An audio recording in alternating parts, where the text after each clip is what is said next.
Hello, everyone. Welcome to The Reason We Learn. I'm your host, Deb Philman. At The Reason We Learn, we aspire to be part of the solution. The purpose of this show is to take a good, honest, potentially painful look at the way kids are being educated. We know we can do better, and this is where we'll talk about how. Let's learn something.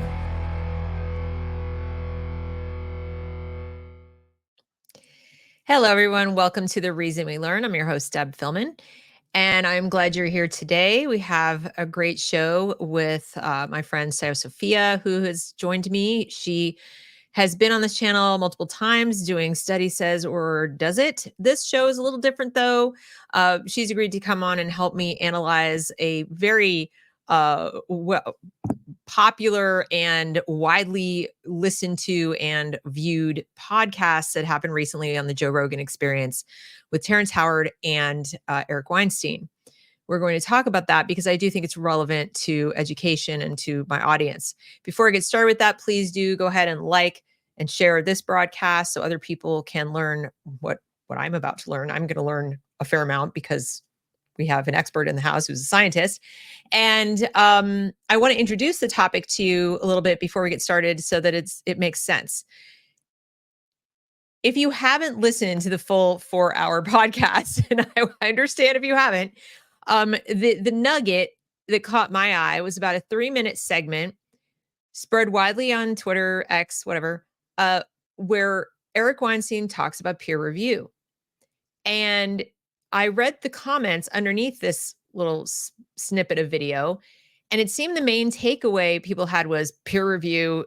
This whole peer review process is junk. The science has been corrupted. We can't trust research anymore.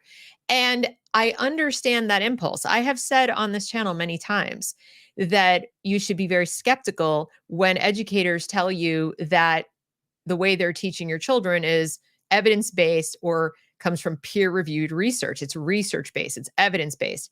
And then they tell you, well, that was peer-reviewed. And I have said several times, so what? Or that, that doesn't prove anything, or that's not the end of everything. And I want to make sure that you understand the difference between being appropriately skeptical of a process that has some perils and pitfalls, which she will explain, and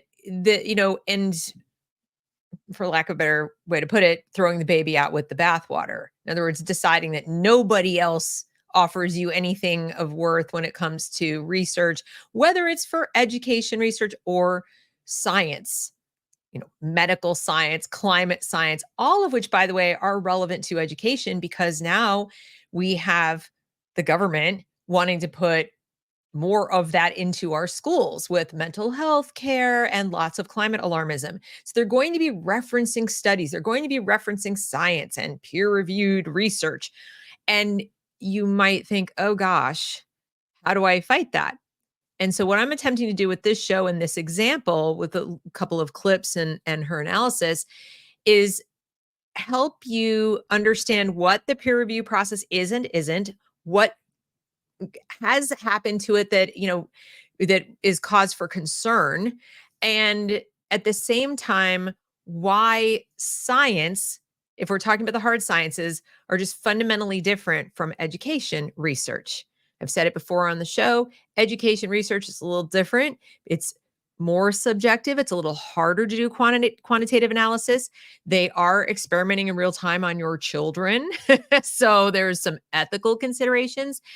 And because of the pressure to publish or perish and people needing to get PhDs in education, there's a lot of pressure to come up with new and novel theories and ideas when human beings have been educating their young for thousands and thousands of years.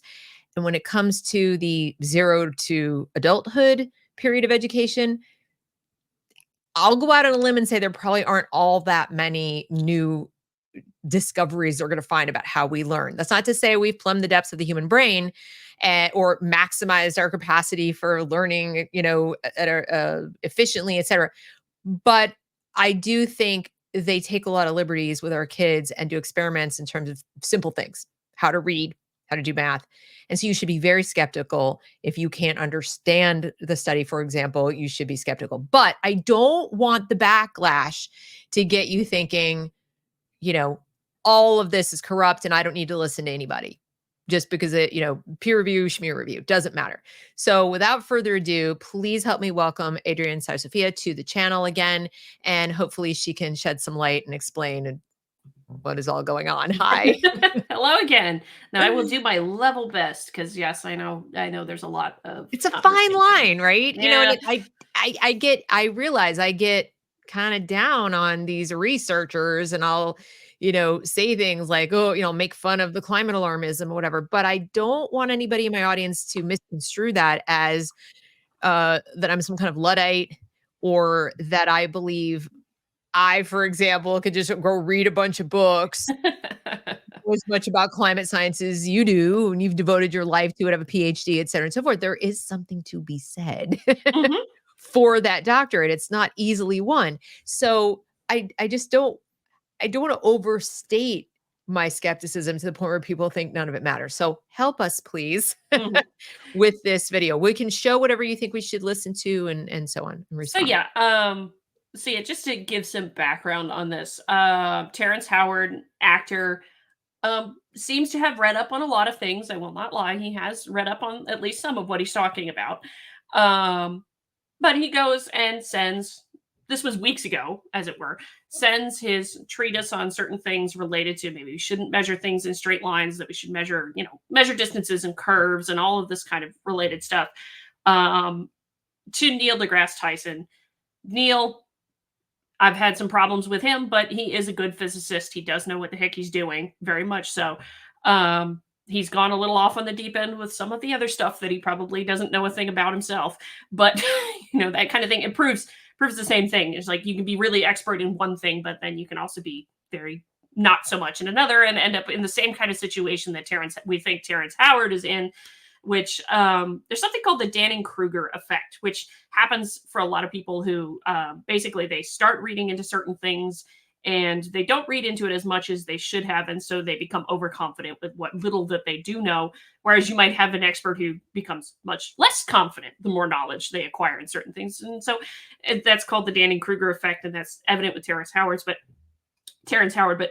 Neil deGrasse Tyson and Terrence Howard went back and forth on this whole thing. And basically, what Neil deGrasse Tyson said in a response a few weeks ago was, he needed to have some peer review done. And that's what I gave him. Now, substance of the comments of Neil deGrasse Tyson, I don't know off the top of my head, but it's distinctly possible it could have been pretty harsh, as it were. And I will say that that's not uncommon, particularly in physical sciences. If you're trying to publish something that basically has no basis in the scientific body of knowledge that's already been accumulated, because when we're doing peer review, and more importantly, when we're doing publishing of new work, really, because peer review is connected to publishing, you're building upon existing knowledge in the way that you're either saying, hey, look, we found more proof of this theory and, XXX, or you've found, oh, hey, wait a minute, there's a hole here. Here's what I think the reason is. This is my hypothesis. And I think it really works this way. You can go off in those kinds of tangents or anywhere in between because of the different complexities and nonlinearities therein of the physical world as well as the social world, as it were, because there's social sciences involved in this too, which very different from the humanities and from the postmodernist literature, which frankly isn't science to begin with. So we can argue about that anytime. But there was a whole argument back and forth. Terrence Howard wasn't a big fan of the comments he got back from Neil deGrasse Tyson.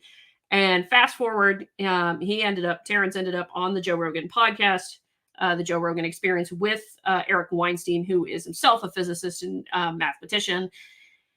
And Eric Weinstein, in the short clip that's been circulating, basically says a whole lot of things about peer review, as well as basically calls Terrence's stuff a whole bunch of garbage from what I could tell, which kind of seems it was. But the longer clip, I think some of the context to the conversation is a little bit important because they were reacting, as far as I could tell. I have not seen the full thing. I don't think you have either. I haven't watched the whole 4 hours. No, I just went back.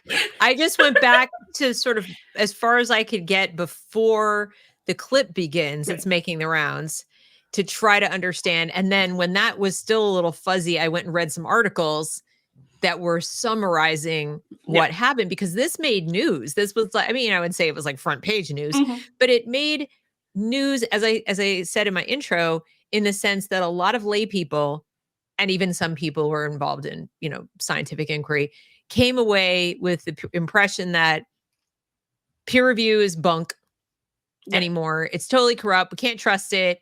And basically, you should look upon anybody who says, I did a peer reviewed study or a peer reviewed study said X, and you should just, laugh that off. You might as well be reading something written by Dr. Fauci or whatever. Right. The net result is the negative of what Eric Weinstein said is leaving a taste in people's mouth. And I think they may be missing Yeah. some of Yeah. the The short clip makes it seem a lot of negative, and I don't think Eric is wrong that there's some serious problems with peer review, particularly right now when we're talking about some of the issues that we've known about in universities for a long time, as well as some other issues. A lot of it being connected to the influence of postmodernist stuff in Sure. in science is starting to creep its way into sciences at this Mhm. point. Um, but he's also not correct. And I would say one of the things that I've noticed is that He being most Eric. Eric, yes, Eric is what Right. I mean. Okay. Okay. Um, one of the things that I've noticed a lot of is what you'll see quite often is it's the activists who are referring to it as a peer-reviewed science because it's an appeal to authority. Peer review has been taken as to say it's like quality control. We know it's great and what have you. Right. Um, Peer review, when you're talking about the postmodernist journals in particular, anything with critical theory or anything like that, that's not quality at all. It's just meaning to say you followed the diktats and the common thinking of our field over there. I separate the two because I don't look at those journals as being scientific anyway. And a lot of the postmodernist theory is very anti-scientific to begin with. Right. Because they have a very tenuous relationship, if not outright hostile relationship, with the notion of objective reality to begin with. Well, right. I mean, that's almost like a separate issue. And that if Yeah, people are watching this or listening to this don't understand what she's talking about in terms of postmodernist, you're talking about everything that informs like a DEI agenda. Let's put it that way. yes, there's that, but there's also their epistemology is completely different.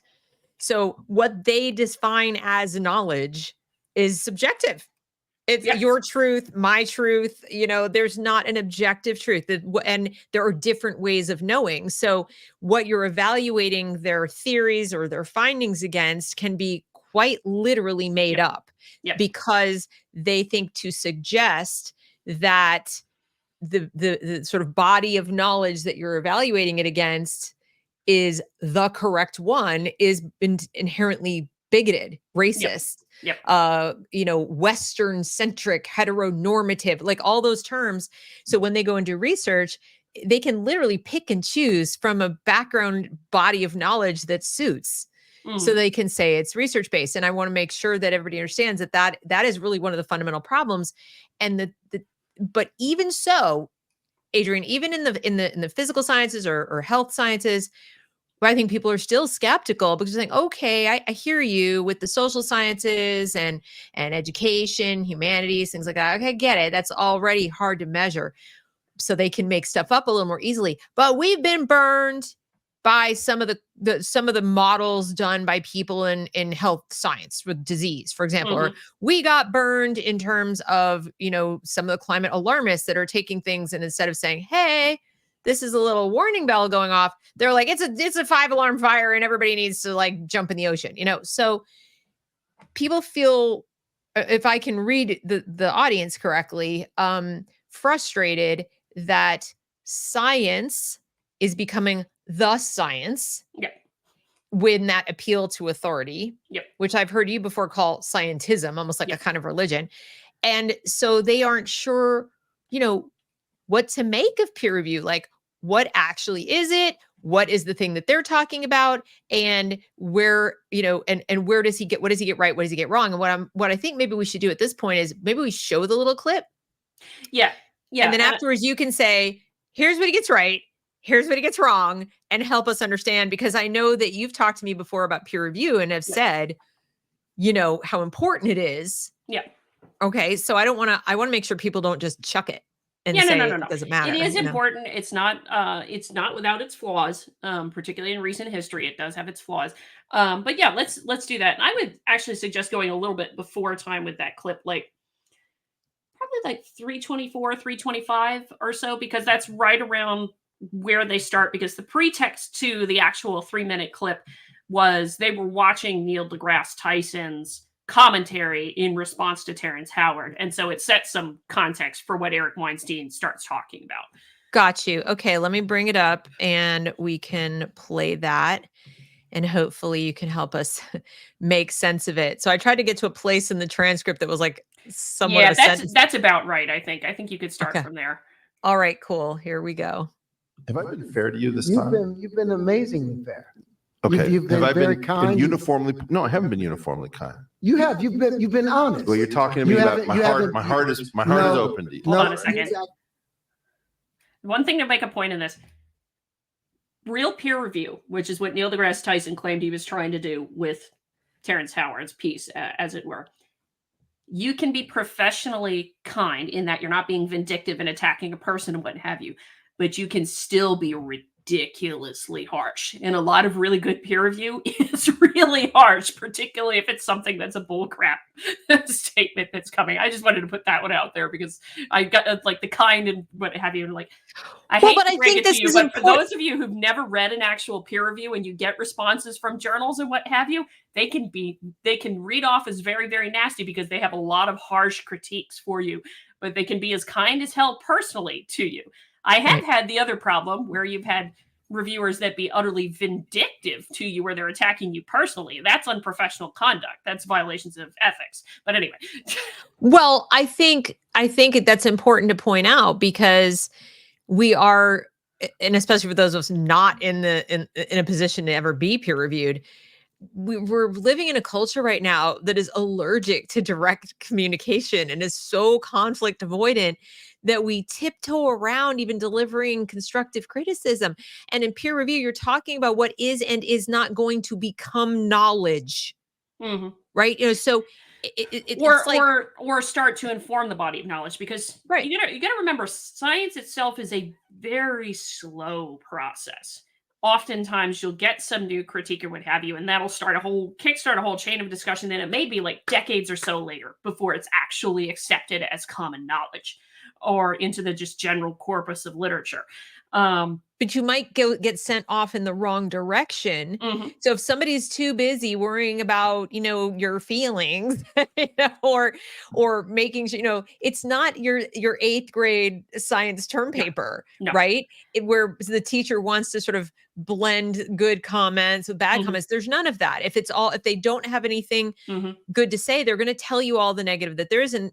And this That's totally normal. And this is the other thing I'm going to say is a lot of, not so much in the in the social sciences it happens too, but to a lesser degree, but particularly in the physical sciences, throwing out all the critical theory stuff because they probably don't get challenged at all. But No. anyway, um, when you're doing your master's degree and your PhD, you're writing your giant thesis or your dissertation, which is a culmination of multiple years of work. For a PhD, it can be 6, 7, 8 years of work of your life that you've invested into serious research to solidify your reputation and your expertise as part of your degree program. And you're being walked through it with an advisor.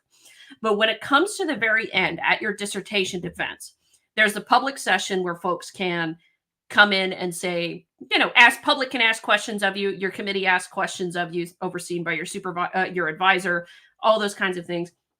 But then you also get to, after a short break, there's a closed door session that can go for however long. It can be as short as 20 minutes. I've seen folks who unfortunately dug themselves in a hole in the public session that their closed door defenses went for like 3 or 4 hours. And you have to sit there and answer every freaking question, defend every little detail. And it can be very hard and very harsh in those things. I guarantee you Eric Weinstein had to do it. Neil deGrasse Tyson had to do it. I did it. And it is meant that way in part to build up your resilience and get a bit of a thick skin because you're going to deal with it with peer review anyway. Peer It's review ongoing does the same throughout thing your career. It's through never your going to career. end. Yes, it ongoing and never ends. So it's professionally, it's not necessarily the kindest experience for sure, but most of the time there's not personal issues that come up with it. Again, okay, there's occasionally oddities where it's like it is bitter and vindictive. But I know that's what got Terrence all riled up with this, is because he read it as being, he read Neil deGrasse Tyson's comments as being personal attack. No. Well, this is where the credentialing process in terms of higher education, I think, does perform a service versus the autodidact. And I don't mean to cast aspersions on autodidact. I think it's great that he's read and all this. But the thing about a process where there are certain formal rules, certain kinds of evaluations, and just a certain amount of rigor and stress applied to the whole process of advancement from your, bachelor's degree, then master's and PhD, is that it does, as you point out, thicken your skin. So what I detected listening to him, and we'll continue listening, is that one of the pieces of experience that he's missing is having ever been judged. You probably got judged 100 times before you had to defend your PhD. You were in a position where you were constantly probably like, and when you have the luxury of sitting and reading books and responding to yourself and writing treatises and doing the things with nobody interrupting you, you're self-funding because he's a successful actor. You're not looking to get grant money. You're not worried about paying your rent, and I don't mean to say like, oh, he's privileged. I'm just saying he hasn't had certain experiences that might have helped him not take it as personally. Exactly. And one of the things that makes this so hard is, like I mentioned, like 6, 7, 8 years, you're working on something for a PhD, right? And you are being judged and you are being what have you. And it does, particularly in the last 2 years, consume everything in your life. You have very little personal life most of the time.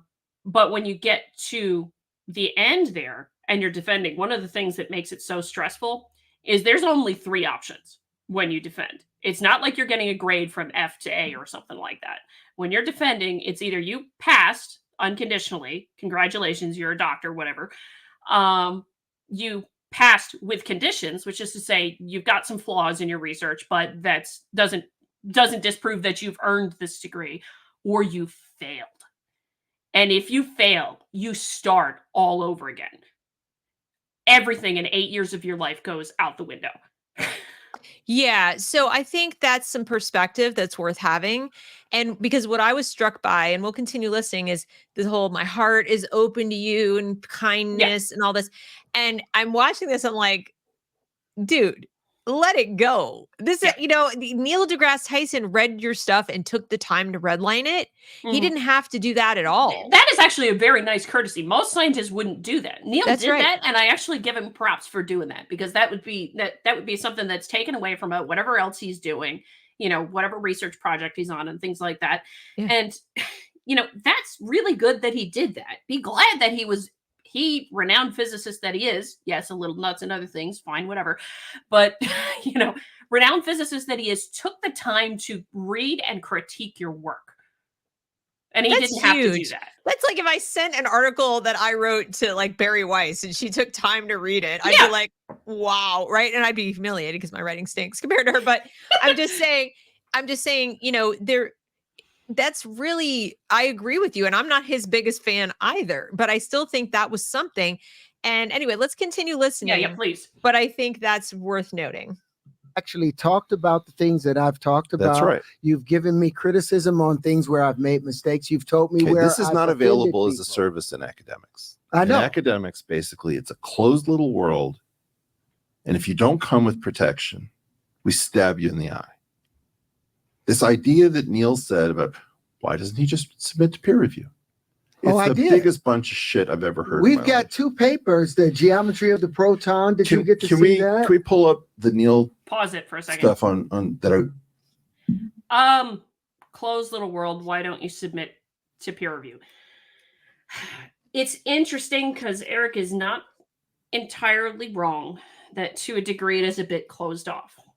But that's only because there has been built up over time a bit of a break and a barrier between the very technical of academia and all those kinds of things. Like you were talking about before we came on air about how I don't understand a thing they're saying, right? that's part of the reason there's a barrier there, is because all of these different people do know their belief of what they're talking about, but for the general public, it's difficult, right? And now on top of that, you have the filter of media. You have the filter of activists who go in there to try and read these things to figure out, okay, what is really good for me to push my narrative, right? So there is a bit of a barrier there. That is not to say that it is impossible. And no, that's not to say that folks will stab you in the eye. I disagree with that comment pretty bloody profusely. But, he could go get it published in a journal. I have not known anybody, how do I put this? To just submit to a journal is actually fairly straightforward in that you can put everything down there. You don't have to be entirely with just academia. And I put it this way. You don't need to have just a .edu address. You could come from a corporation. You could come from the government. You could come from private entity and private consulting, all of those different kinds of things. Terrence being an actor, I'm sure he could do it. He wouldn't have a problem probably paying the publication cost, because most people don't know this, because when you get something published, I don't make a damn bit of money off of anything I publish. Right. Nobody does. But it's not impossible, and it's certainly not as closed as you think it is, or at least not as intentionally closed. Let's put it that way. And the fact that Neil was willing to have that conversation with him and say, hey, you should go publish this, try to get this published, is actually a good encouragement. If you're thinking about, maybe he recognizes that sometimes it is a little closed off. Right. Right. And I mean, I just thought that was I don't know if that's hyperbole on Eric's part, because, maybe he's strictly speaking about the physics world. I don't know, mathematics world. It's difficult with physicists, to be sure. But it's not impossible. I think the more specialized you get in something that's not necessarily obviously connected to societal relevance. And what do I mean by that? Well, somebody who's studying Einstein's theory of relativity, that may not necessarily have any relevance to you or I in our immediate day-to-day lives. It does, in the sense of, you're talking about physical interactions with things, and maybe there's something new he learns. But something like, let's say, weather forecasting, severe weather forecasting, that has immediate relevance because, well, you're talking about protecting life and property. Sure. And those kinds of things. So there is more connection to just general public with those kinds of things. So it may be that it's more physics world. I don't know. And I hesitate to put things in his mouth. He could have also been burned in the past. We don't know if Eric's been burned by the peer review process himself at some point, which is distinctly possible, Okay. All right, let's continue. I prepared on that page because I cannot believe how disingenuous this is. He calls you the worst insult in academics, which is there was a study called Dunning-Kruger effect. is both That's what you just said, though. Yeah. effect that is studied and the ultimate insult. It's basically your mama, right? Let's. I don't think so. I'm sorry. I think that's an insult. Overstatement. I don't think it's an insult. I think it's an observation. I'm sorry. It might be an insult if somebody's really pushing themselves on you like an expert and you say you're a victim of the Dunning-Kruger effect. But we see it every day. This has happened to an awful lot of people, who, particularly a whole lot of activists, who just go grab something and say, look at this study and all this kind of stuff. I've read a lot of Brene Brown. Exactly. I know that every child in America needs to be made vulnerable immediately in order to be a wholehearted, empathetic individual. And you're like, so you're comfortable traumatizing other people's children because people come out on the other end, with more empathy, theoretically. She's a social scientist who's done a lot of social science research on what are the qualities of a wholehearted person, not, hey, it's perfectly, totally fine to go try to create that. Yeah. I'm going to caveat this in a little bit, in that obviously we don't know all of Terrence's background. I don't think all of us have seen the full thing that he wrote and all this other kind of stuff. And maybe they talked about it a little bit earlier on, like in the first, bit of this thing. And Eric was giving him commentary and feedback on it, on his work. Right. So I can understand why getting equated with that can be insulting to someone if they've done a lot of work and research on a topic. I can understand how somebody could think of that as insulting, but if it's an observation that's true about a person, well, sorry, you may not like it, but that's not necessarily an insult. So I caveat it a little bit that way, just because I don't know exactly how much research and everything that Terrence Howard has done, and I'm not gonna. We didn't read what he submitted, so we don't know how the way he wrote it. So there are ways to write your academic papers, and there are ways to assert your theories and justify them. And there's a certain discipline to that as well. Yeah. And so if he wrote his treatise like a treatise, as opposed to and he calls it a treatise, which is fundamentally different than, it's a very different structure from a formal research article, for sure. Correct. That maybe Tyson is responding to what he perceives to be a little tiny twinge of arrogance, relative to the knowledge displayed in the treatise. So that could have been why he said it. I'm trying to give them all the benefit of the doubt here. Oh, absolutely. Yeah. Because we don't know. But what I would say is that, again, for the audience, the reason that we're doing this right now and sort of debriefing or deconstructing it is that if you, the public, as a parent, and you're considering this against, what they might be teaching your kids in school, I just don't want people to knee-jerk react. Yeah. Because something already aligns, like confirmation bias, because you're already mistrustful of experts, or you're already mistrustful of the research process with good reason, that you might come away thinking like, okay, it's all the way I look at this is you talked a lot about individualism. The way I look at it with particular studies myself is it's that individual study. What is the quality of the arguments in the study? Because even the best expert in the world can write a shitty paper. That's right. That's right. That's right. You want to look at it as the individual study, not as the how should I put this? Not as the whole group of authors from here, here, and here. Now, there's one discipline where I make an exception for this, and that most of the critical theory stuff, as we've talked about already, is bullcrap to begin with. So, right, exactly. So that's so stipulated. All right, let's keep going. Just click on that and see what happens. So I spent a lot of time on it, and I thought, out of respect for him, what I should do. This is Neil's response is give him to Terrence my Howard. Most informed critical analysis that I can. In my field, we call that a peer review. You come up with an idea, you present it either at a conference or you first write it up, and you send it to your colleagues. It is their duty to alert you of things about your ideas that are either misguided or wrong, or there's a miscalculation that doesn't. It sounds like he's being very diplomatic here so far. I mean, he's fairly describing a little bit of what peer review is. And he also, it has an audience that includes people like me. I mean, in other words, his audience are not all scientists, right? Because Neil is a public figure nowadays. Yes, he has his own podcast, and again, he's drifted into things that are not his expertise, and it's obvious it shows. Because sort of ironic, isn't it? But he is describing peer review correctly. But what I want folks to recognize is that peer review, in its sense, is not to say these reviewers agree with the ideas and the arguments. It's rather to say that you did your work correctly and well. There's not a fundamental error in how you did it. There's not a fundamental misunderstanding of the literature or some prior knowledge that's there.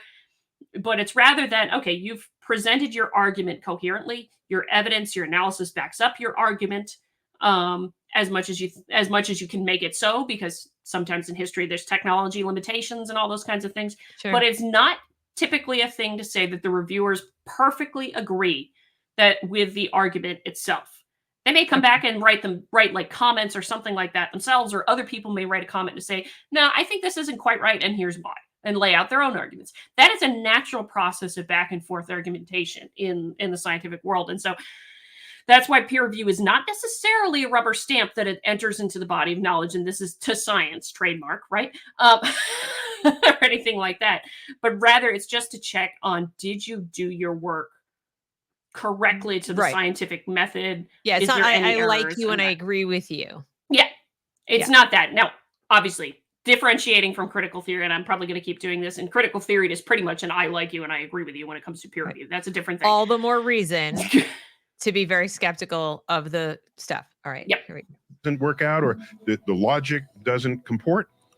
That's their job. Not all ideas will turn out to be correct. Most won't be. But to get to that point, you need to know things like, what has everyone else said about this same subject? Am I repeating someone else's work? Is this a new insight that no one else has had, but has foundations that are authentic or legitimate or objectively true? Am I making a false assumption? Am I making an assumption that someone else has already shown to be false? All of this goes on the frontier of science. Let me make it clear that I'm delighted when I see people with active minds trying to tackle the great unknowns in the universe. It's a beautiful thing. I love that people that want myself. to participate on this frontier. What can happen is, if you're a fan of a subject, let's say, a hobbyist, let's call it, it's possible to know enough about that subject to think you're right, but not enough about that subject to know that you're wrong. And so there's this sort of valley in there, a valley of false confidence. This has been studied by others, and it's called the Dunning-Kruger and effect. he's It's a right. phenomenon where a little bit of knowledge, you over-assess how much of that subject you actually know. And then when you learn even more, you realize, no, I didn't know as much as I thought I did. So then there's a sort of a lull there. And then when you learn even more, you come back up. Ultimately, learning enough to know whether you were right or wrong. To become an expert means you spend all this time. It doesn't happen overnight. You can't just sit in an armchair and say, I'm now an expert. It requires years and years of study, especially looking through journals where new ideas are published and contested. Looking through journals, yes, that is the primary mode by which we do the contentions and back and forth. And he's right about what he's talked about with peer review. And so far, he's just said, hey, the Dunning-Kruger effect is a thing. He's not actually accusing anybody of anything. So one thing on that. But journals are not the only places to go with these things. You can go with books also. Journals and books are two different things. In scientific publishing, they're not the same thing. You could also, because they're coming more online nowadays, you can also see presentations, YouTube video clips, all those kinds of things. I don't count journals as just being the only place where scientific knowledge is. And so I want people to recognize that. And while it is important to have this kind of thing of peer review and to have that journal publishing, I do want to recognize that Neil's not quite right, that that's the only place where new ideas are published and contested, because you'll get them in books too, because books go through their own peer review process, as it were. But you'll also, because oftentimes before we even get to the journal side of things, folks will go present their stuff at conferences where you're going to answer questions on the fly and be challenged on the fly about your ideas. Right. So there's more than one way to do that. And a lot of those, because of all the stuff that happened with COVID and the pandemic, are getting recorded, put online. Okay. Just to make a point. No, that's helpful. Thank you. That's what we have learned is the most effective means of establishing that which is objectively true, or determining that which is objectively false. Both of those work hand in hand to move the needle on our understanding of the universe. I'm going to read you just my opening line here. It's titled 1 × 1 = 2. Okay. So I lead off. So that was now if we go below that, what do we have? Is that let's try that. Hi, Sir Arthur Eddington, an astrophysicist, provided the first experimental evidence for Einstein's general theory of relativity, which, by the way, was published in a peer-reviewed journal. Crazy idea. The platform to be accepted for the ideas is not social media. It is not Joe Rogan. I mean, I'm sorry, that's true. True. That's not how you get it. And the reason in particular is because we've talked about this. I've talked about this on my channel, and I've talked about this off air, in that when you're talking about science, it is not an immediate, we know the answer right now. It is a long moving, rolling process of evaluation or reevaluation with a whole crap ton of people. Yes, we all work as scientists individually, don't get me wrong, but it's a long reevaluation. And that's why the publishing part of it is important, because it's the long established record that goes back for years and years and years and years. And I think Eric Weinstein gets to it later where he says peer review just came about in the 1960s. That's not true. actually. I didn't realize it until I actually looked it up myself exactly how old. But the first things of some kind of version of peer review were really in like the 1700s.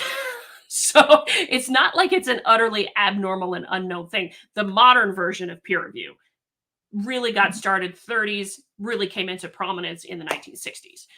Okay, but it's not like it was invented.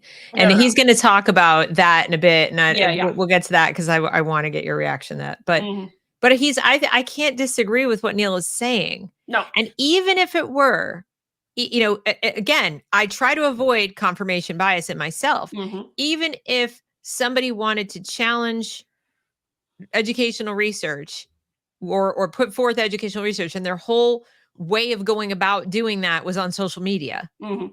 and they expect it to be taken more seriously than someone doing commentary. Like, I'll admit, I'm doing commentary. Yeah. I'm poking holes. I'm asking questions. I'm not countering the research with more research. Yep.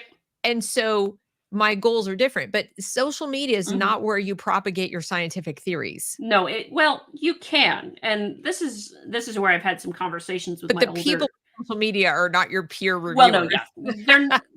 Scientists are on social media now too. So this is where I It's would just say not it's the a right little bit different. format is what I'm saying. Indeed. Well, this is why I'm getting into it more. One of the reasons that Gina and I did the Rogue Journal Club on my channel was because we can take the time to do long form like Joe Rogan here and actually get into, pick apart a paper, talk about its relevance to reality, review it, give some commentary on it, whether or not we think it's a dumpster fire or it's like in the apple pie order direction, which I didn't realize until we started doing that. Apparently, apple pie order is the opposite of dumpster fire in the idiom world. I don't quite understand that, but okay. Right.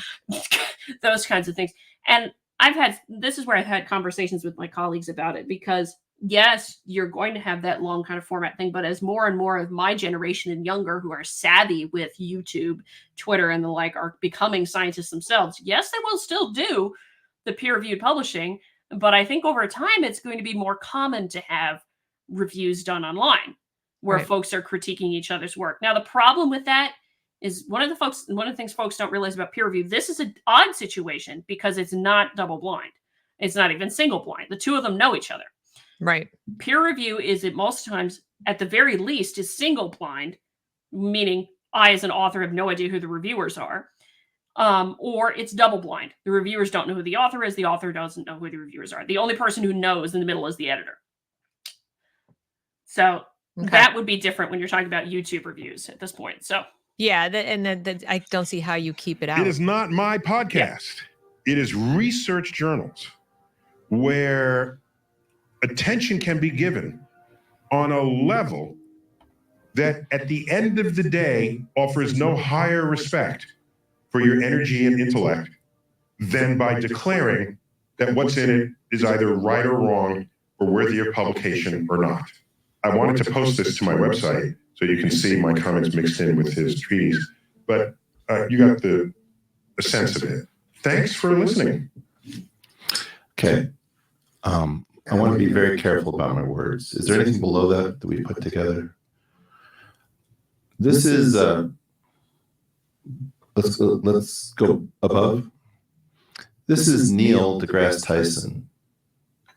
Just so you don't feel bad about yourself, talking about me and my theories based. This is starting to get personal. This is a personal vindictive thing, and as much as this does not reflect well on him, in my opinion. No. It doesn't reflect well on Eric. It doesn't reflect well on Neil either. It's not an argument. No, it's not. It's not an argument. And so if somebody came to me and said, so-and-so gave me this negative review and said mean things about my work, whatever, and I had a personal beef with that person, or two things I would do. One is I'd say, I'm not the best person, especially on air, for you to ask about this because I can't be objective. Right. I have a personal beef with this person. Right. He does have a personal beef. So let's just face it. Eric Weinstein was not the best person to have on because he would be, unless of course that was your goal. Yeah. And that may have been Joe Rogan's thing just for the clicks, but we'll see. But yeah, one more thing. Yeah. There is a thing though, and I can understand it a little bit in that there are more, shall we say, famous, well-known sometimes scientists who will go in that direction and shrug off criticism from their less well-known colleagues. Sometimes that does happen. That's not to say that this is a good thing for Eric to do, because he is biased in this case against what Neil is saying, because he's had some beefs with him. Fine, whatever. You know, that kind of thing. But it's not an unheard of thing, as just what I wanted to say on that. Right. Okay. And ask me anything. Will you be able to talk to Eric Weinstein about the new theory of geometric unity? This is from 2013. We are all wondering about that. Cosmos is not your normal talking head documentary. In fact, it's the feature of the original that enabled the series to live for an entire generation beyond the shelf life of hundreds of other science documentaries that came afterwards. So the answer is no. That's a non-answer. Let me explain where you are. I mean, it's a non-answer, but it's a non-answer. It's rude. Yeah, it was a rude non-answer. That's about what it amounts to. And I don't blame Eric for being mad about that answer. That's just nasty. But I don't think this is relevant to, you know, it's not relevant to the comments that Neil deGrasse Tyson was making on Terrence Howard stuff at all. And he's impugning, this is so illogical. Yeah. It's funny to me that a mathematician is using logical fallacy. But he's just as human. This discussion. Yeah, no, but he's just as human as anybody else. So that's why it comes up. I get it. I'm just letting everyone know that at the end of the day, the Joe Rogan Experience is entertainment. Exactly. So when I responded to this initially and said, hey, come discuss this with me on my show, it's because I could see, looking at the comments on Twitter, that this was not being seen just as entertainment and was not being taken in any kind of holistic context of, oh yeah, we got a little infighting going. Oh, that's interesting. That's interesting. Now I'm going to go do my own homework. Yeah. I saw it as people deciding was dispositive. Yep. See, I told you science was bunk. And then other people going, see, I told you Eric Weinstein was a biased, right-wing lunatic, whatever. So and this is what I want to guard against. And I want to guard against it across all disciplines, but, obviously, especially education. Let's see what else he says. Neil is not unaware that you are never going to get your hearing in a peer-reviewed journal. Your ideas are going to come through. You're a self-taught, autodidact polymath. You haven't been cleaned up. You haven't been taught how to speak properly. You don't know the fact that when you say loop, we know fixed point. I know how to do all this stuff, right? You're not getting a peer review from me. I know a lot more than you do about a lot of this stuff. You're getting an elite review. And my elite review says that a lot of this is bathwater, but a small amount of this is baby. Okay, pause right there. So I will say Eric Weinstein is basically saying the same thing as Neil deGrasse Tyson, but that's what kills me. This was interpreted. This segment right here that we just played was characterized as 3 minutes of Weinstein essentially telling Terrence Howard he's stupid. And then a bunch of people talking about the Dunning-Kruger thing and really going, Terrence Howard is an idiot, whatever, which is not what Neil said either. No. Saying somebody's dealing with the Dunning-Kruger effect is not calling them an idiot in the slightest. No. So don't take it as that way. I know it can feel insulting. Don't get me wrong. It can feel insulting for people, but don't take it that somebody's calling you an idiot when they say you might be dealing with it. It can happen to the best of us. And, exactly. And the thing is, it's part of that self-awareness and self-discipline when you are, have a keen interest in any topic, or like I have in education research, where you have to guard against it. You have to remember, people have said to me, oh, Deb, you're an expert on this. I'm like, no, it's almost like a knee-jerk thing for me now. I'm like, I couldn't possibly be an expert because there's no transparency to what I'm researching. Mm-hmm. So I don't even know if what I'm looking at is true a lot of times. I have to go and dig to make sure something's true. And then they're changing things all the time. They're changing the names of things. So I can only bring you analysis of what's in front of me and then what's in front that you're going to see too. And then I always tell people, like, these are just questions I want you to ask and answer. And I don't want you to take things at face value. And I tell people all the time, don't take my word for it as the be all end all, but don't take theirs for it either. It's your child. Like, we're talking about people's children. But in the case of, physics or whatever, I don't hear a difference. This is a distinction without a difference between when Neil said it nicer. I thought Neil said it in a more kind of couched, like like it was impersonal when Neil said it. You're getting a leave. I don't know. I heard this and it was jarring to me personally. Yeah, no, I mean, that is a, that would get you in more trouble if you actually said that in a peer review, to say something like that way, actually, in response to an article submitted to you for review. Actually gets you I'm not really trouble. Like most of this is bathwater, but there's a little bit of baby. I'm like, okay. And again, this is entertainment. It is Joe Rogan. I get it. But let's continue. See, well, hold on one thing. Because he's going to get into peer review stuff. Yeah, no. There's the Dunning-Kruger effect, but there's also, you know, I just talked about it. There's confirmation bias. And I don't know. I would actually like to see, maybe Lee would know this now that I think about it. The psychology literature is like, how is the Dunning-Kruger effect and confirmation bias related to each other? Is a very good question, because it is easy to fall into the trap of this confirms my predetermined notion. I'm not going to go any further than that, when you really should. And it is the job of a scientist, if you try not to be an activist, but a scientist, to go further.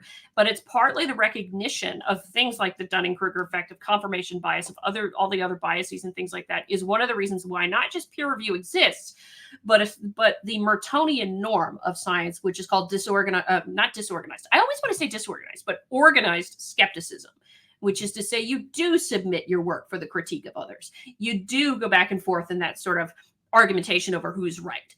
And continued research and what have you. That's one of the precious normative principles of doing good scientific research to begin with.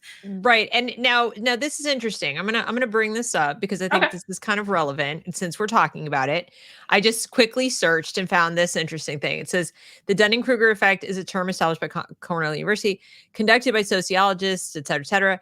And then it says it studied a cognitive bias in which a person fails to see their own deficiencies or gaps in knowledge. As a result, they can overestimate their abilities and competence. In psychology terms, it's similar to anosognosia, but Dunning chose to dub this common bias meta-ignorance, or ignorance of ignorance. Colloquially, it's also earned the nickname Mount Stupid and Smug Snake.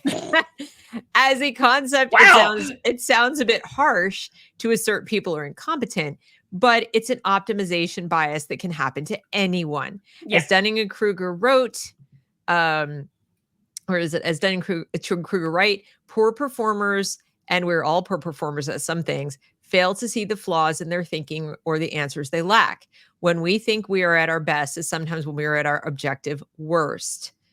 And then it says it should be explained that no one is exempt from experiencing optimization bias at some point in their professional lives. So if you're biased, you're not alone. And then they go through some other stuff. And here, two truths and an irony. There were two inescapable truths put forward by sociologist studies. Ignorance is all around us on a daily basis. Those who are ignorant often don't know it. In fact, very smart people can still be ignorant. Now, the reason that I wanted to just bring that up is that I keep going back to the contrast between how Neil deGrasse Tyson explained what was going on, which almost is exactly what we just read, minus the stupid snake thing, but where he said, knowing what you know and knowing what you don't know. And he tried to like really technically explain it. And then he showed the curve and he said, and then you have to learn more. And then and what Eric just said, while he insults Neil, he's like, it's very disingenuous. And this is the guy. He insulted me. And apropos of nothing. It was really apropos of nothing. He showed that example. And then I was waiting for the connection. Yeah. And it was more like, let me cast some aspersions on Neil deGrasse Tyson some more. And then now I'm going to step in and throw you a bone by saying you're an autodidact polymath. And you can see Terrence's face. He's like, got this look in his eyes, like, thank you, And then he does this. And I was just like, okay. No, saying that somebody's a smart person doesn't mean they don't have, either poor ideas or good ideas. And that's right. Basically what Eric is trying to say. He said it in a very colorful way, but effectively. Crayola crayon box, colorful, yes. He's saying almost exactly the same thing that Neil deGrasse Tyson is saying. I just think it's going to come down to like some people like Neil and some people like Eric, but let's continue. Here we go. And that's not available anywhere. It's not available in a university. It's not available in a journal. That's available on the Joe Rogan Experience. And, you know, Neil's right. If what you want is peer review, you should go to a journal and they will laugh you out. They will take one look at your email address. And if it doesn't end in .edu, I promise you, you're not going to get hurt. Right here, hold it. That's not true. I'm sorry, it's not true. What he's saying about it has to be a .edu email. And I say this just from experience of working with, yes, a lot of edu people, a lot of academic people, but also with government people, .gov emails at that point, with private companies, with state agencies, with tribal nations. I've worked with quite a lot of people. Sure. So no, it does not mean you're not going to get hurt if you don't end in a .edu email address. In fact, most of the time, if it's a good editor, yeah, they will hear you out. They will hear you out, because oftentimes what happens is an editor does a read through first just to see, does the topic fall within the scope of the journal? Each journal has its own scope of what it's going to publish about, those kinds of things. And then off on the peer review process. That's really what it amounts to. So no, he's wrong on that one. He would get heard, actually, if you tried to publish there. There may be something of a bias for some people, but I certainly haven't seen that going on. So I wouldn't necessarily take this as being entirely correct, though there is one thing in here, and that the vast majority of folks who do publish are .edu email addresses. They're coming from a university. So there is a bit of that in terms of the numbers, but there's no guarantee there that you're not going to get hurt if you don't have that. Right. Exactly. Okay. Keep going. Here we go.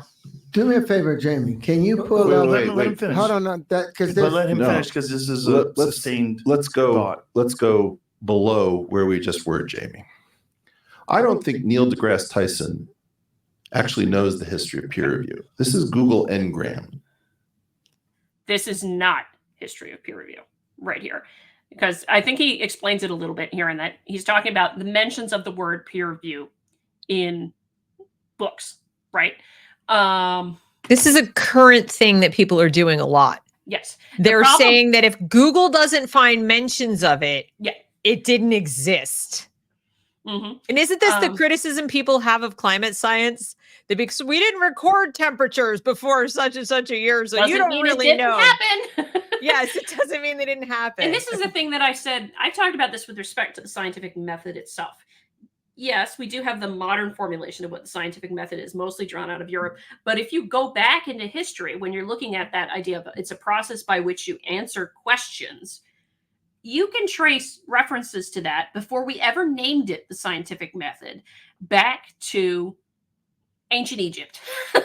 Like the oldest mention of something related to the scientific method is what's called the Edwin Smith papyrus. It's named for archaeologist Edwin Smith, who discovered it. And it's believed to be referring to an Egyptian medical related thing from nearly 1,000 years prior, actually. So it's really, really old, but it describes a formal process for how you do some kind of diagnosis of something. Yes, you're still talking about some of the supernatural kind of stuff in there too. Don't get me wrong. There is still some of that, but that kind of process is still there. But the same thing is true with peer review. You want me to share this real quick because it might be helpful? Sure. Are you able to? Do you need me to jump out? No, I mean, I think I can just do this. This comes from, well, maybe not that one is the right one, but there's a couple of different things online that show the birth of modern peer review, as it were. Yeah, here we go. This is much as I rag on Scientific American, this was before they went crazy. So let's see, the birth of modern peer review. Yeah, we're not fans at this channel. No, Scientific American drives me nuts most of the time, but this is well before the current leadership at Scientific American. So this actually is a half decent read. So yeah, the birth of modern but peer it's also 10 years old. So we can rely on it. I'm kidding. Yeah, So yeah, for those of you who wonder why Scientific American went so crazy, is I believe the editor-in-chief there now is formerly of Slate or Vox. I forget which. So hence the reason why it's gone off the rails. But yep, exactly. That kind of thing. But the birth of modern peer review. Peer review was introduced to scholarly publication in 1731 by the Royal Society of Edinburgh, which published a collection of peer-reviewed medical articles. Peer review was introduced to scholarly publication in 1731 by the Royal Society of Edinburgh, which published a collection of, well, yeah, we already read that. Despite this early start in many scientific journal publications, the editors had the only say on whether an article will be published or not until after World War II. Science and the Journal of the American Medical Association did not use outside reviewers until after 1940. The Lancet did not implement peer review until 1976. After the war and into the 50s and 60s, the specialization of articles increased, and so did the competition for journal space. Technological advances, photocopying, made it easier to distribute extra copies of articles to reviewers. Today, peer review is the golden standard, glad that's in quotes, in evaluation of everything from scholarly publication to grants to tenure decisions. It has been elevated to a principle, a unifying principle for a remarkably fragmented field. All that's to say there's a decent amount of history there. I mean, if you want to go a little bit further, some argue that it's actually, some argue that it's actually a little bit older than that. But generally speaking, 1600s, 1700s. And when was that about? That was, well, Renaissance time in Europe, right? Thereabouts is what we're talking about. So, Right. so a little longer ago than 1960. Yeah. Yeah. The formal name peer review, where it became a common term, is basically 1960s, 1980s. And where does that match up with what Eric Weinstein was showing in the Ngrams with Google? That's where it starts showing up a lot in books. But it actually predates the 60s by a very long margin. But that's a really important distinction. If you were one of the people watching this on social media and listening to the segment we're about to play some more of, you might come away thinking something dark and sinister and nefarious. I admit, I started to wonder. That's why I came to you. Mm-hmm. I was like, okay, I'm already biased. I was aware of my bias against research and people claiming something's peer reviewed as if that should shut me up. Like any criticism I have of somebody's position should be, like go away. But at the same time, like I said, I'm always skeptical. I'm like, I don't know. And I'm not taking somebody's word for it on social media. So what is the skinny? And here we are. Yeah. And it's important to note that it's like peer review in its modern form is not the same as when it started. As with anything, it evolves a little bit. But that's not to say that when you submitted for publication, you didn't get some kind of critique or review. It just might be more one-on-one at that time. Why? Because there was a lot fewer of us doing this. One of the things folks have to recognize is the number of PhDs in the United States in particular has grown dramatically in the last 20, 30 years. There's a lot of us. And so there's a lot more of us putting out publications and what have you. But at the same time, editors and reviewers are not paid to do that. We do that as part of professional clout, really, gaining more professional credibility and building our reputations up. But we're not paid to do it, with some exceptions. It's my understanding the nature journals actually pay their editors, which is nice, but which is a different thing. But that doesn't mean that some kind of review didn't happen. It also wasn't necessarily called that. And the thing with the Google Ngrams is you have to realize there's two things involved. Google's only going to pick up what's been digitized. Google's only going to pick up things that use that specific term to describe it by its name. That's why it's a little bit disingenuous to, if I can use the word, to look at it just through Google Ngrams on that kind of thing, just to make the point. And funny note, actually, is you want to talk about it. So they were starting to do peer review in America, actually, in the 1930s. And apparently Albert Einstein was not thrilled about that because they didn't do that in Germany. Right. Albert Einstein had come to the U.S. by that point, I think, because he had fled Germany when talking about the Nazis and things like that around what was going on at that time. Right. So, but anyway, that's just what I wanted to put in with that, as I had a whole bunch of that stuff. But yeah, peer review is a lot older, and you got to be careful with just looking at it from Ngrams, because it's going to be wherever you actually have the mention of that specific phrase, but it wasn't always called that. Okay. It was called something else. Thank you for helping us understand that. I really appreciate it, because I did not know any of that. And I suspected it was longer than 1960, but then the way he describes this, and y'all will hear this, it sounds so nefarious. And it tracks how often a phrase is found in the corpus of English language books published in the world. Peer review basically begins in the mid-1960s. That's disingenuous based. Well, No, there were it's not Yeah. right based upon what we just talked Well, about. there's something else that you mentioned earlier that I want to bring back to the fore, which is the idea of activists getting involved in picking and choosing from studies to promote and bring into the public, bring into, the public eye. And things that are mentioned in books and in print, especially digital Mhm. print, you're going to see the term peer review mentioned a lot more because activism started really hot and heavy in the 60s, didn't it? And people started thinking, you know what? We can use science to push communism on everyone or Yeah. whatever ism that we're trying to push. So we're going to go and grab hold because at that time, what did you have? You had us competing with the Soviets to get to the moon. You Mhm. had people starting to become even more aware of the role of science in our daily lives. You have the advent of the food pyramid. You have the advent of things coming into like just the news and public discussion around the kitchen table that, somebody somewhere realized there was commercial value, marketing value, and political value in saying, Yeah. this is a peer-reviewed study. So of course you're going to have like exponentially more people using the phrase peer review because they're using it for marketing. hmm And there is that too. I want to make a point here with that because you mentioned the activist part of it. There's been a healthy tension in a lot of disciplines for a long time of how much should a scientist be an activist, or more precisely, to be an advocate. And I make the difference because advocates actually care about what the truth is. So a lot This of is true. That's lot of not activists about tend not to. politics. Yeah, Then exactly. they're not necessarily trying to win an election. They'll go to both.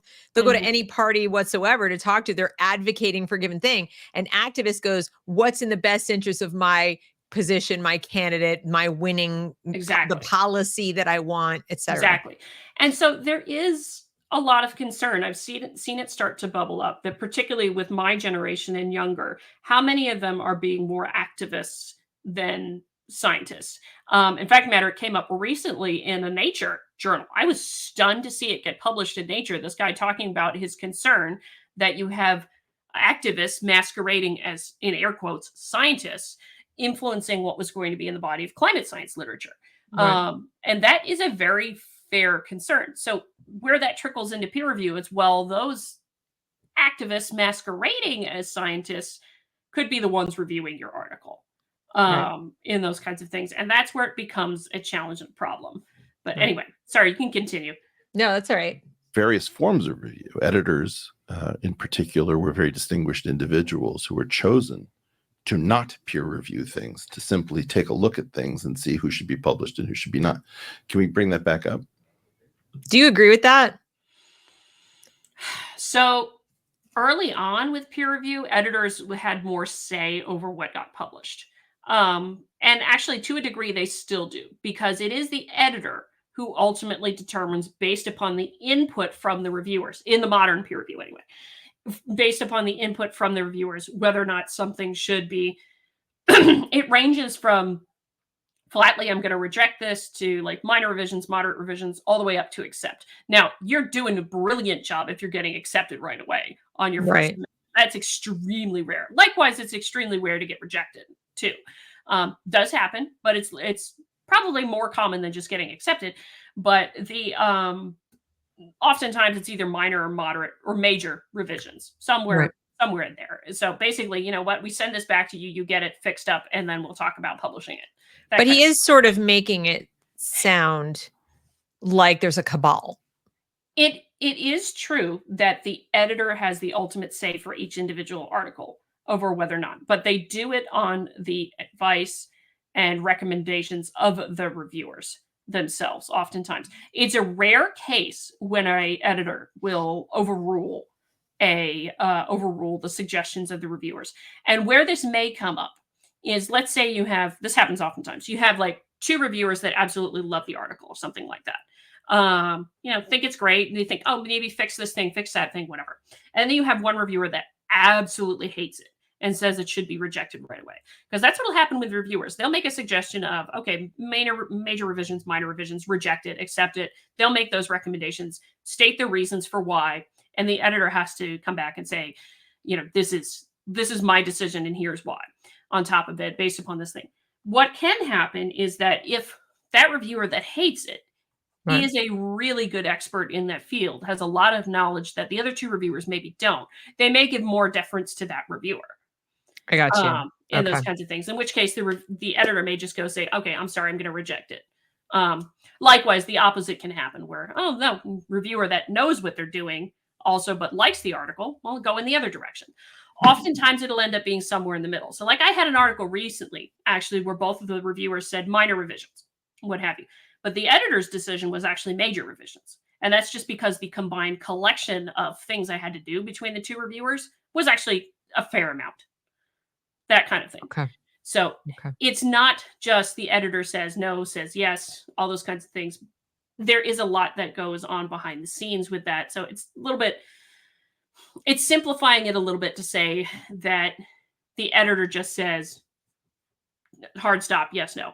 It probably was more like that at the beginning of peer review, just because we had fewer people doing all of this than we do now. Right. Okay. More or less, from what I can piece together, Ghislaine Maxwell's father, who started Pergamon Press, destroyed. Jeffrey Epstein's Ghislaine Correct. Maxwell. Correct. This is weird crap. He figured out how to destroy science and make a fortune by blowing out the number of journals and forcing every university to subscribe to every journal that he could figure out how to publish. Because how did he force them? That would be my question, is how did he force them? But also, okay. He figured out a way to destroy science by doing this, and then he forced them to do these things. This is exactly what people get criticized for when they talk about conspiracy theories. I mean, I should like to see his proof for this, to be honest. So would I, because what bothers me is this gives people like me a bad name when they say things like, you know, if I'm talking too fast and go, well, they don't want your kids to learn da da da da da. And then if somebody holds my feet to the fire and say, who's they? And how do you know they don't want your kids to learn how to think, whatever? It's, oh, I'm sorry. Let me back up. And I start naming names, dates, places, pull up quotes, bring up a website where it clearly says, we don't want them to be individuals. Okay. So I have it. I hope he does too. I'm not going to say he doesn't. I mean, we can't tell. We can't tell in this short clip. But it's a bold statement. There's one thing there to be said that I think folks don't realize that they should know, is that there are things that are called predatory journals. Now, whether or not they're founded by Ghislaine Maxwell's father, who I don't know, who cares, but there are what's called predatory journals. And these are journals that are known for basically doing little to no review and just getting things out there. Why? Because I said this at the beginning, I don't make any money when I publish an article with somebody. Oftentimes, I actually have to pay to get the article published. And it's anywhere from, $1,000, $1,600, $3,000 if you really want to know how crazy the nature journals are. Now, if you want to get a nature article published and have it be open access, it's almost $13,000 an article. Crazy. Okay. But in Nature's case, they're actually paying their editors. So there is a reason for that. They're paying salaries. Whereas most journals actually don't pay their editors anything except for the copyright and, the copy editing staff and the formatting staff and things like that, to do all that after an article is accepted. Right. But predatory journals, if you're thinking about it, they don't do a whole heck of a lot of peer review, but they get the money from the scientists who are just desperately trying to get their stuff out and published. And so that is a real thing. Now, I will make this a very clear point to folks listening. That is not all journals. For sure. That is not all journals at all. There are different lists out there that suggest certain journals are more predatory than others. But, that does happen. Eric is not wrong that there is that kind of a thing, although I don't think that's what he's meaning to say here necessarily. But that is certainly not every journal. That is certainly not every peer review process. And it's one of those things to just beware that you're not assigning to everything what he is saying here. Don't get into that confirmation bias thing that we were talking about. Yeah, I mean, you hear Ghislaine Maxwell, or whatever her name is, Ghislaine Maxwell, and everybody immediately thinks like, Satan spawn. Yeah. Legitimately. Well, but now we're talking about her father, and maybe he was a complete jerk. I don't know. But I just don't want us to fall into the trap of, without backup information, believing that the entire process is completely corrupted. I'm willing to believe that some parts of it are, and all kinds of things, We'll are get into that a little bit likely more, true. but yeah. So, all right, here we go. To not subscribe to all of the journals required an admission that you had One more an thing. incomplete library. Two things. I've never known a university to care about having an incomplete library, and I'll tell you why. Not every university has every discipline present at their university. And Right. so universities will typically subscribe only to the journals that are most needed by their professors at the universities. So like Mhm. meteorology, science, law school, English journals, all those kinds of things. But if there's not a criminology department, well, they're not going to subscribe to the criminology journals. That's Right. no money for them. They don't have that major. They don't have students in that major. They wouldn't have students in that major. They don't Well, have even professors in that. within the discipline, Mhm. I wouldn't automatically think something strange if, let's say, I imagine there are a ton of journals in your Mhm. discipline, and if you didn't have every single one of them, I mean, if there were a reason, I certainly wouldn't assume that that's something strange. I Mhm. don't think I would if a university said, look, we only have so much budget Yeah. to be subscribing to things that somebody may look at, This is the once. thing is he's forgetting it's not coming out here is that universities don't have limitless pockets here. Yeah. Even with tuition dollars, even with some of them being public state schools, getting taxpayer dollars and things like that, they don't have unlimited budgets. They would only subscribe to the things that actually are useful for them. So there's like times when you've asked me for something, asked me, can I find something? And can't get it, or others that I know can't get it, or things like that, or I have to figure out how to find it. It's because it's not available at any of the universities' Sure. subscriptions. Likewise, and you can check this yourself, and I'll tell you what. If you go to your local university, a lot of them will have guest Wi-Fi. And how they do those subscriptions is by the Wi-Fi and the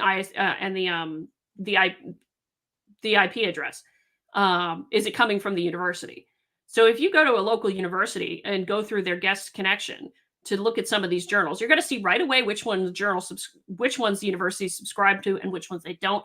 Because if they do subscribe to it, you can access an article pretty easily. If they Right. don't subscribe to it, well, then you're going to get the paywall message again. Sure. Right. That kind of thing. So that's Okay. just the way it is there. So I don't know of any university that would be screaming up and down, we don't have a complete library, because they're not going to buy something. I mean, that's just simple economics right now, I would think. Okay. All right. So this feels like he's overstating it a little bit. Mhm. So he diluted the quality of the editorship of the leading journals. This was a very informal, high quality enterprise. Now, most of the destruction of science in terms of how high quality it used to be has taken place relatively recently, post Robert Maxwell. Because I believe now that's we have an Ghislaine enormous Maxwell's number of father, but I'm journals not sure. staffed by people who can't spot publication cartels where we agree to cite each other's work and we agree to publish stuff, pay for play. All of the nonsense that you see with irreproducible research comes after this peer review thing. The peer review thing got woven in so that people think that the scientific method and peer review are effectively the same thing, where one is an unwanted infection from the biomedical universe, which had peer review much longer than everything else. That's true. Neil is giving you a very cursory back of the hand brush off. I think that's the end of the shorter clip that's online, right? Yeah, I think it is. So now, I know what he says after, but I just feel like when he says Neil is giving you the brush off, what would you expect? It's, Mhm. I mean, like, he hasn't submitted it. He's not paying Neil to go through it. He's asked him as a courtesy, would you take a look at this? Which he did. He marked it up. That had to have taken hours. That means he read it. That means he commented on it. He redlined it and he sent it back. And then I thought he was fairly, he was pretty kind in saying, what he said. Meanwhile, Eric goes, this is mostly bathwater. I mean, yeah, Eric says the same thing, for crying out loud, that it's mostly bathwater. It's the same. And maybe he gave him a cursory review, because if you start with 1 × 1 = 2, how much time am I putting into that? Yeah, no, and it may have been the case, but to Eric's closing points there, there is a problem in particularly some of the sciences with reproducibility right now. That is not an unknown. He's not wrong about that. And this is why when I do peer reviews myself, I'm very critical of the methods section in particular, because I have to have enough information there that I can take what you've done and reproduce it. And this is the same of a lot of other journals that have become more stringent in what's required in a paper. Like some of them will require now, you got to tell us where your data is.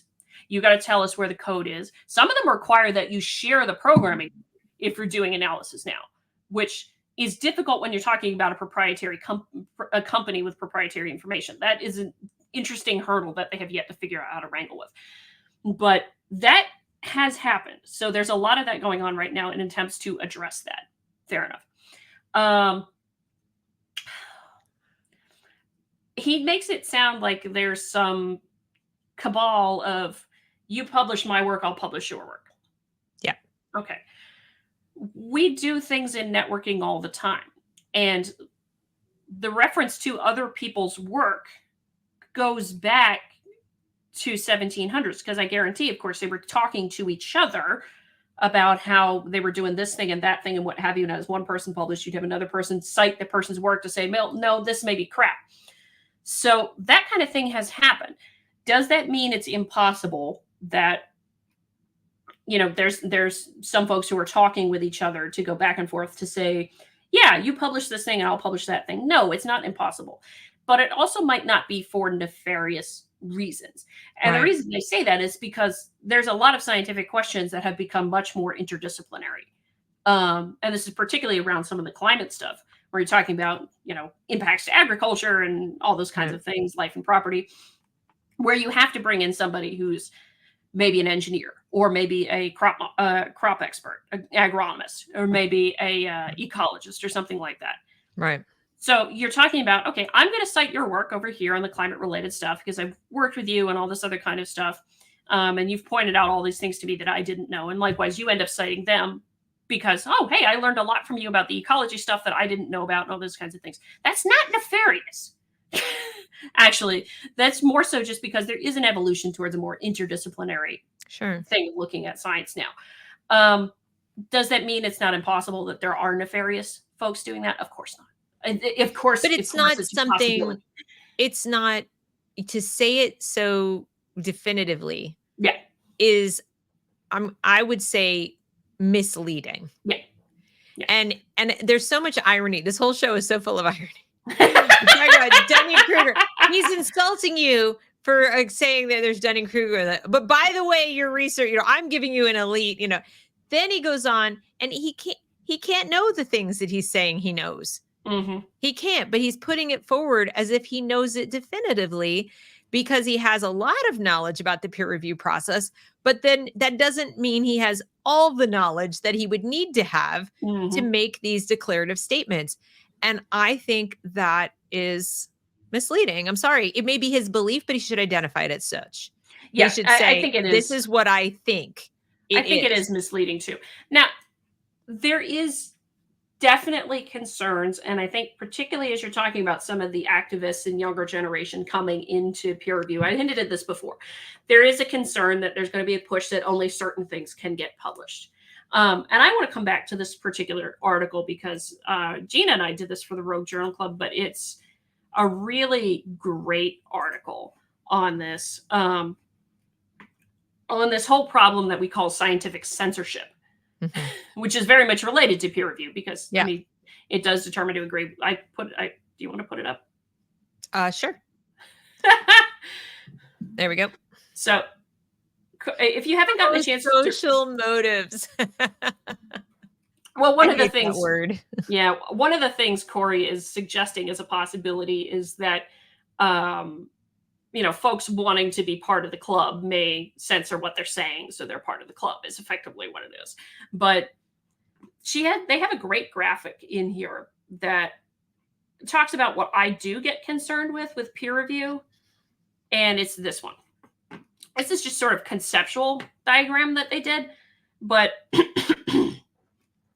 If you're talking about the potential that you end up with a whole bunch of folks who are pretty much from one perspective and don't necessarily follow through all the way, whether they cognitively recognize it or not, right? With trying to look at different perspectives and publish something, even if they disagree with its fundamental findings, they did the work right, they did the analysis right, they're fundamentally correct about the literature, all those kinds of things are passed, but they still don't want to publish it. Then this is the concern that the authors raised in this paper that I share. In that I do share this as well. There is a selection process, and that's that confirmation bias thing. And when you're talking about pro-social, they're applying, they're looking at the research not objectively or dispassionately, but they're looking at it through a lens towards a specific goal, and that destroys science in my view. I mean, if you're going to do that and you're going to do it consistently, nobody should trust you. You don't have all the information you need to decide what pro-social even is. Right. And this is where I come back to one of the normative principles of science that we have to remember, particularly in today's day and age, is what's called disinterestedness, which is to say, I don't give a flying crap what my own interests are in the results. Roland Fryer is a great example of this. When he did a lot of his research, he thought he would find, increased shootings of people based upon skin color and all this other kind of stuff. He found exactly the opposite. He did the whole thing over again, and then he had to go publish the work on that same work. And then he got sidelined by a bogus claim about him personally, and that person was made president of Harvard. Well, and then she lost out. Thank goodness for that. Karma, yes, thank goodness, but still was completely unjust what was done to him. But that's the point. His attitude toward it is a great example of the normative principle of disinterestedness. Your own personal beliefs should never inform what you're doing in research. And that's one of the reasons for having something like a peer review, as flawed as it freaking is, and I fully admit that, as flawed as it is, but that's one of the jobs that a peer reviewer is supposed to do also, is to say, okay, you bias the construction of your study in this way. You need to correct that before we're going to let you publish this kind of thing. Now, I will say this graphic, this is just a case of where X is true and where X is not true. But you could flip that. You could also have the other case where there's a whole bunch of stuff mixed in together, that kind of thing. But they highlight this as a concern of what they fear if there's a lot of scientific censorship. And I think that's what some folks are responding to, in that they talked about it here at length, that scientific censorship may reduce public trust in science. And I do think that's what folks are reacting to in the general public when they see certain things about peer review and what have you. But I do want to say there's an awful lot of good stuff that gets published. That peer review itself is not entirely an evil concept, but it is a fair concern for folks to be worried about whether or not the process ends up with a whole bunch of people reviewing who are so dead set on one specific narrative that they put aside that principle of disinterestedness, because the reviewers have to do that just as much as the authors do. And I would say, again, in view of the degree to which claims, that study says are used in activism and journalism that is activist, and by politicians who are activist politicians, that the deep skepticism or cynicism about all this is warranted. I get where he's coming from. I mean, I'm not saying like he's trying to do something wrong here. I just think that we can have conversations about this that are more effective. If we admit what we know and what we don't know, and where the perils and pitfalls are. I think it's probably smart to say, look into research about medicines, medical treatments, make sure you get information from a wide variety of different sources rather than just, the New England Journal of Medicine says, ergo it's true. For this reason. Now they may say, something is great that turns out not to be, and they may say something's terrible that turns out to be great. Going to one source always puts you at risk, and ultimately you have to use your own brain. If you're using research as you might be doing in making a medical decision about your health to make decisions, then you have to decide, do I understand it? Yep. Can I read the literature and does it make sense to me? Don't just take somebody else's word for it. There's also that layer here that is missing. Here you have somebody going to experts and saying, tell me if my work makes sense, right? But what we, the public, shouldn't do is we shouldn't be taking either of their word or Neil deGrasse Tyson's word for something. Yep. It's worth informing our decision, but in the end, we still should read Terrence's work and read what, Neil deGrasse Tyson said about Terrence's work, and maybe listen to what Eric has to say about the work if we're interested. I mean, if you're interested in these concepts of physics and math, and then decide, does it make sense to you? Does it pass the smell test? And to the extent that it does, are you sure that it makes sense because he's crossed all the T's and dotted all the I's, or because it confirms something you already believe? Right? And you do have to be very careful about that. Yeah, we all have to do that. That's just being a responsible consumer of information and knowledge. Exactly. And when it comes to the scientific stuff, like I said, the reason I platformed you on this topic is that parents are being bombarded with arguments about what their kids need. Yep. Your child needs to be heard and understood and loved and cared for and welcome and included and belonging and all these things, or they can't learn. So says research. And then I'm over here saying, what research? Where is it? And so point being, it does matter. And if you look at something and just because it's peer reviewed doesn't mean it's good, as you're pointing out. But and to that point, just because it's peer reviewed doesn't mean it doesn't get found out as crap later. That happens too, because once it's out there in the journals, then other people can look at it and critique it and write back to the journal and say, no, this is garbage.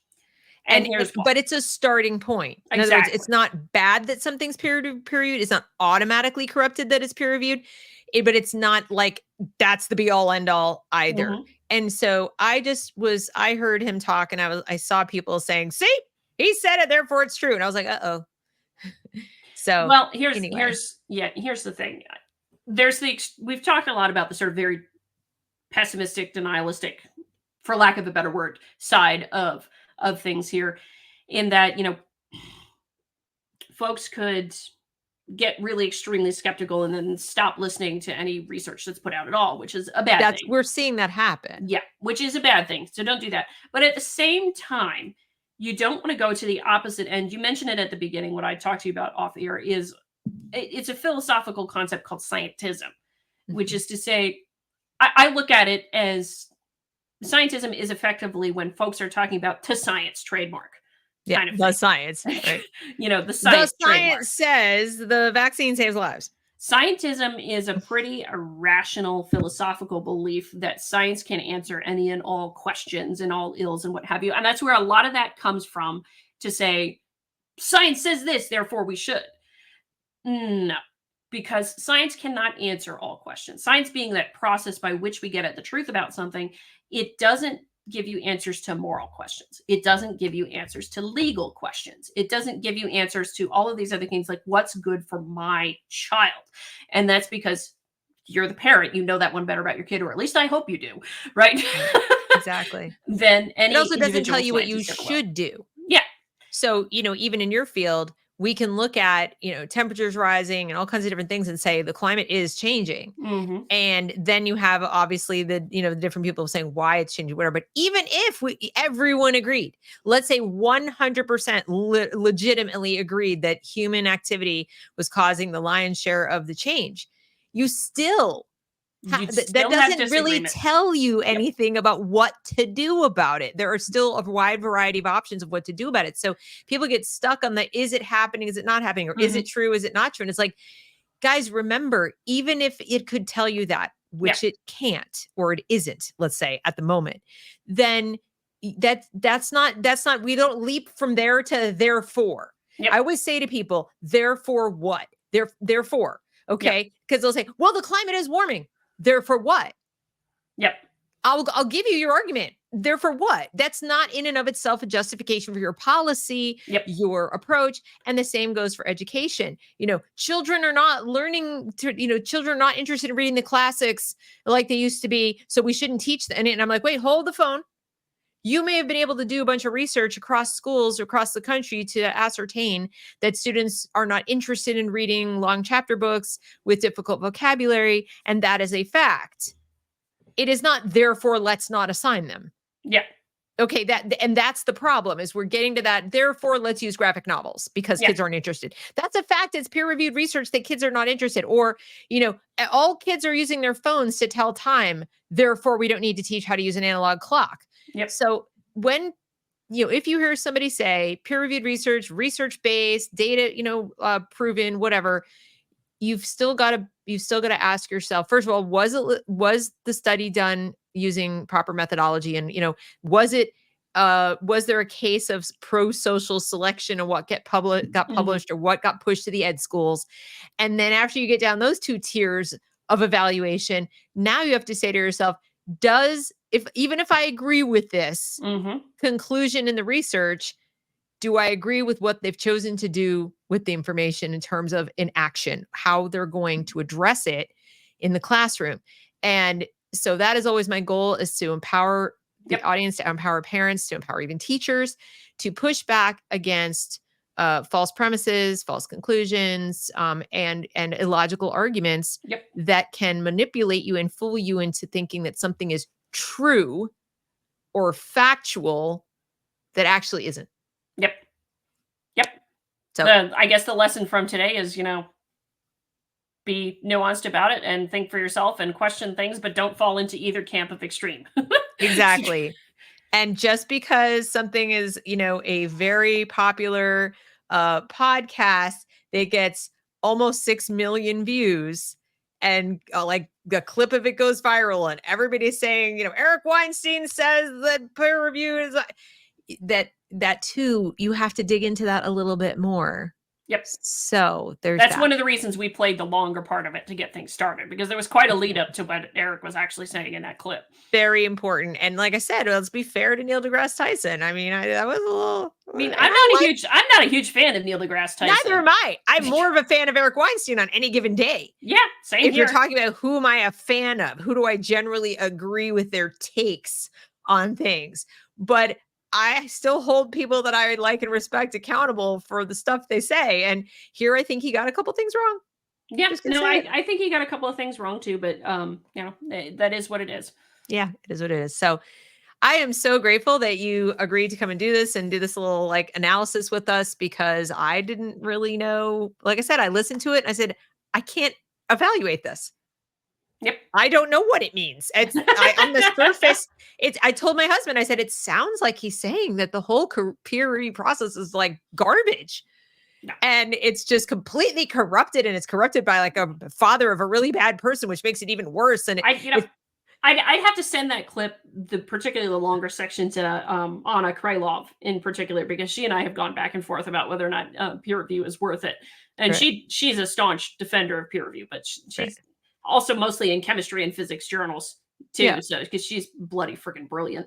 But I mean, that's another point though. Like I said, here I talk about education and an education journal versus a chemistry and physics journal. I mean, they're just not the same, you guys. You can't measure the things that they're telling you they're measuring and writing up. The entire discipline of education as a field of study is new. It's really quite new. And in the sense that mathematics goes all the way back to it's thousands of years old, physics, the same thing, whatever, chemistry. The field of education as a field of study itself is 20th century. Yep. That's how old it is. So, it was designed and declared necessary by the people who created our compulsory public school system. So it's not something that, private enterprise said, we really need this field of study. So that just should also tell you something. Oh yeah.